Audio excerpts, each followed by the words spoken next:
Very much. Right now, I want to get it out to Marissa Armas on the Eastern Plains tonight in Fort Morgan, right there along Interstate 76. Marissa, that could be one of the sweet spots.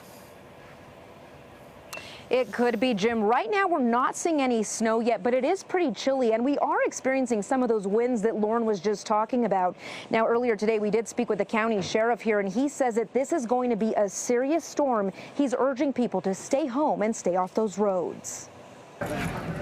Shovels, salt, and snow blowers flying off the shelves at a Fort Morgan hardware store as residents get ready for the big storm on the way. Especially heaters, hand warmers, just everything. I think people are kind of preparing for it. Employee Jacob Fritzler says the blizzard warning has been the talk of the town for a few days now. It is kind of normal for this area.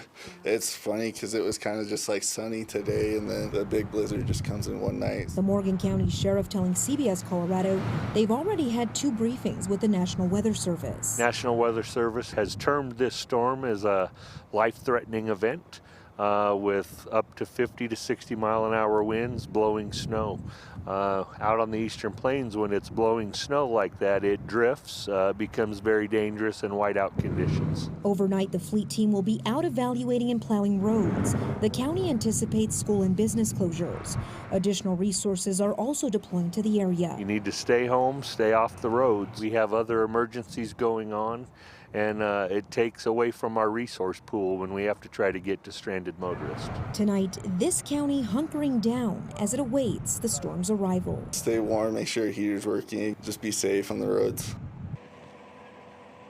Now, these vehicles you're seeing back here are part of the Colorado 4x4 Rescue and Recovery Team. They've gathered here at the Emergency Operations Center. The sheriff's office says that if a road is closed, do not try to take alternative routes. He says that GPS is not your friend in this situation. If you get stranded, you should stay in your car. And of course, if you have an emergency, you should call 911.